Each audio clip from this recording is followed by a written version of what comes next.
Thinking about making a move to sunny Southwest Florida and planting roots in Fort Myers or Cape Coral area?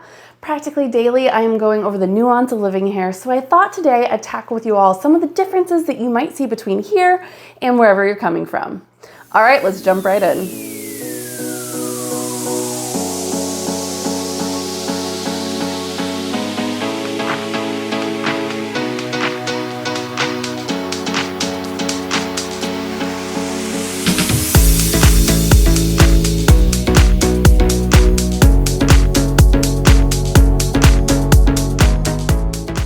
Hi everyone, it's Chelsea here, team leader for Gather Home Group with Keller Williams, Fort Myers and the Islands, bringing you another segment of living in Southwest Florida. Every area in the world has their own niche and nuance, and here in Southwest Florida, it's no different. I'm excited to talk today with you guys about that and talk about some of the topics that are really area specific, and they might be different than what you're used to. Also, stay tuned to the end because I do have a big announcement and I can't wait to share it with you all. Let's start with one of the most talked about topics when moving to Florida, and that's going to be insurance. Most people moving here have a lot of questions about how insurance works.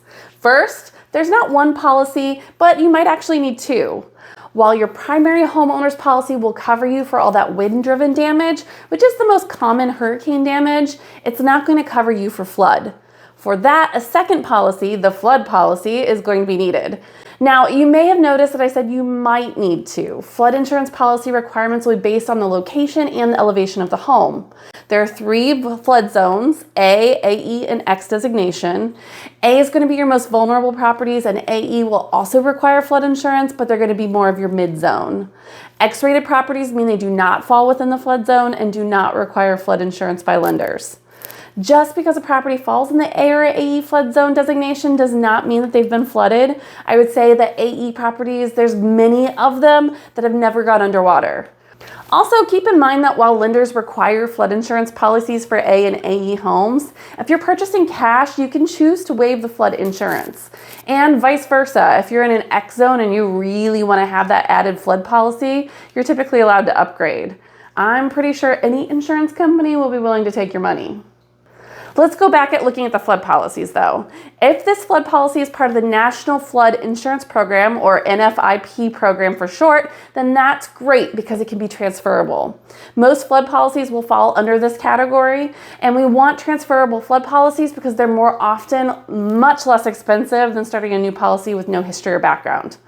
There are private policies out there though, so be sure to double check if it's transferable or not.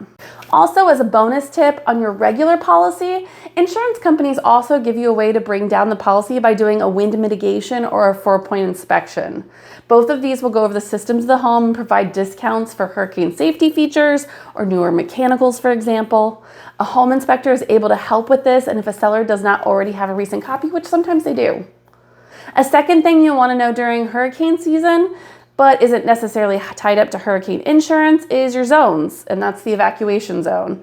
These are ranked in order of when they're being requested to evacuate the area, A, B, C, and D. Typically, the D properties are going to be the ones that are at least risk, and your A properties will be your most coastal. However, I do want to note that sometimes they'll have residents in certain areas leave even if they aren't coastal, mainly to have them out of the way. Check out with your city for evacuation routes on your own home. Let's stick with hurricane season since it's pretty applicable to this time of year. It is just starting to be September after all. There are some great resources for following forecasts. I'm partial to our own Matt DeVitt from Wink News personally. I love that he has it available in real time, but we also have some great people in the region, including Rob Duns from ABC. Mike's weather page is one of the most talked about. Mike is homegrown and self-taught, but he has a deep passion for weather and often can be reliable with his predictions. In Tampa as well, there's Dennis Phillips, the local weatherman from ABC News. His rule number 7, don't freak out, is a common mantra here. The amazing thing about hurricanes is that they're one of the few natural disasters that we have advance notice to get ready for, and we are getting better and better at construction and preparation methods all the time. For example, we now know how effective concrete block homes are in comparison to wood frame homes. Don't get me wrong, a wood frame home is perfectly capable and just fine during a hurricane during most of the time. I know of many who have gone through hurricanes without issues, but insurance companies will be much kinder to a concrete home one than a wood frame is. Also, we are much more effectively able to keep water out of concrete, but if it does flood, concrete is non-porous and it's going to be easier to clean up afterwards. So for vulnerable homes, it may be a good idea to have a hardy board or concrete wall for less damage. We also have learned to barricade to prevent water from entering if it is vulnerable, and we're adapting, and I think that's really important to also keep in mind. Let's switch topics from insurance and hurricane season to a different kind of season, the snowbirds. If you are moving here full-time, it's important to understand that our economy loves tourism, and as such, it's a completely different experience to live here in February versus August. Maybe I should back up and explain a bit. If you aren't already familiar with the term snowbird, that's a phrase you're going to hear often here for reference to our seasonal visitors. Snowbirds are our residents from other parts of the world. Most often are snowy climates like the Midwest, Northeast, Canada, and even Europe, who come and they winter with us since our climate is so much more milder than theirs. Many are second homeowners who will come for full season, but you'll also find many rentals catering to the snowbird seasonal crowd. These numbers can't be ignored because our local area is going to swell to almost double its year-round population. Last year, the news press showed that Southwest Florida had several slots in the top 10 for top snowbird locations, including Venice at number 1, Naples at number 4, and Fort Myers at number 9. If you typically take 20 minutes to get to work, then you're going to want to plan on 30 to 40. If you're going to eat out at your favorite restaurant, expect a little bit of a longer wait time. Snowbird season tends to follow the Christmas to Easter timeline, with people starting to stream in as early as October and may stream out as late as April, May. If you're planning to be a snowbird, keep in mind that some HOAs and even cities have regulations on what you can do with your home when you're not in town. Meaning, if you're wanting to offset the cost of ownership by renting it out, then be sure you check what the rules may be.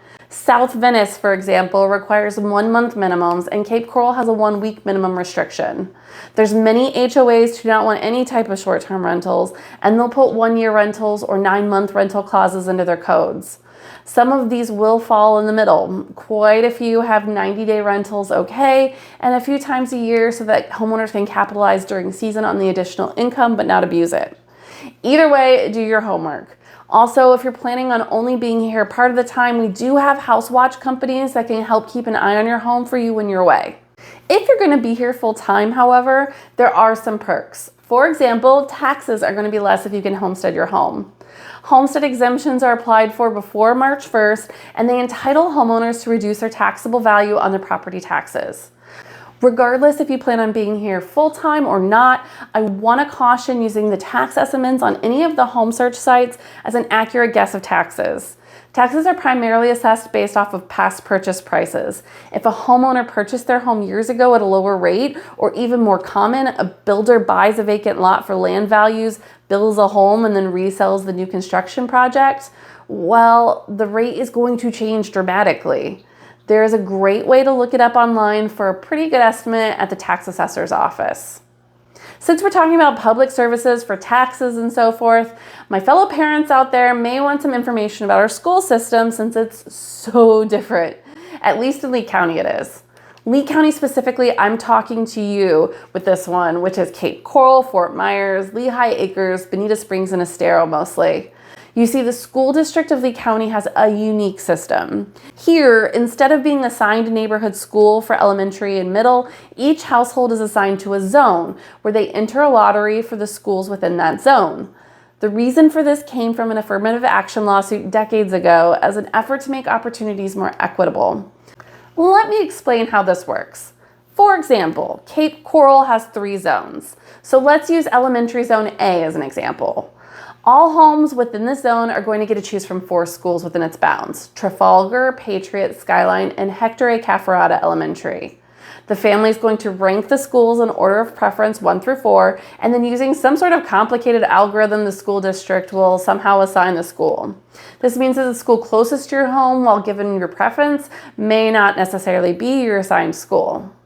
There's some factors that go into this. For example, teachers, students, and siblings have priority, and then there's living within 2 miles of school. Also, if you're coming into the zone mid-year, they may be looking at which ones have availability. And also, the zones were redistributed about 3 years ago, so you may find some kids' friends being grandfathered into a school that they were already attending, even if they didn't meet the boundary requirements, as long as they provided their own transportation. Prior to 3 years ago, a parent had an average of 12 choices. Now the average is 4, so the idea is that the kids will not be quite spread out as much as they once were, and this will be a step towards building a tighter knit community. But it also still provides opportunities and options for families who may want it. For elementary, there are 14 zones. For middle, there are 10, so the borders do change. This is in part that the middle schools house more kids, there's less schools. However, for high school, this system works a little bit differently. This follows our broader system of a few years ago. In high school, there are 3 main zones: East, West, and South. And those are broken into 3 subzones: East Zone 1, East Zone 2, East Zone 3, for example, which cover Cape Coral. Let's keep going with our elementary example. Let's say you still live in that same pocket of the Northwest Cape that had you in elementary zone A previously. Now your child is in high school and that same home is in West Zone 2. Your child gets to choose from West Zone 2 schools, Mariner and North Fort Myers High School, but at this level with the old system, you also get to choose from the zones next to you.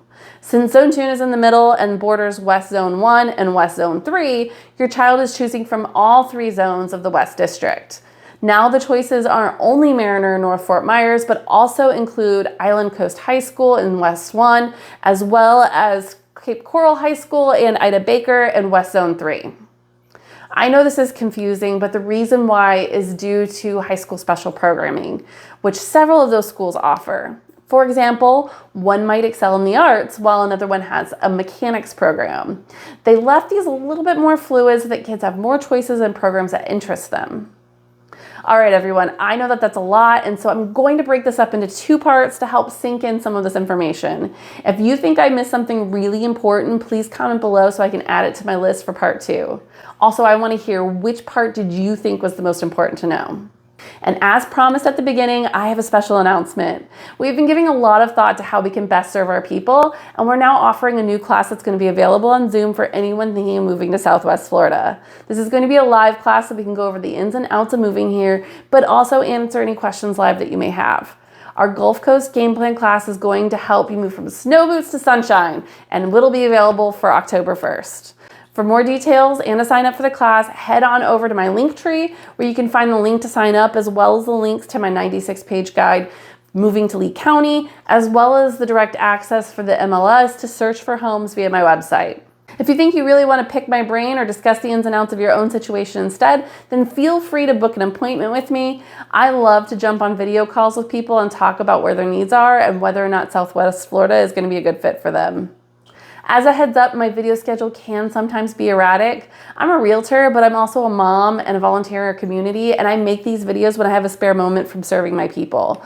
So I really recommend that if you like these videos, then don't forget to hit the subscribe button so you'll be notified when I drop another one. Also, while I might not be on here daily, we do post pretty much daily over on social media things that might be of interest, like weekly articles and information that you may find handy and give you insight as to what life in Florida looks like.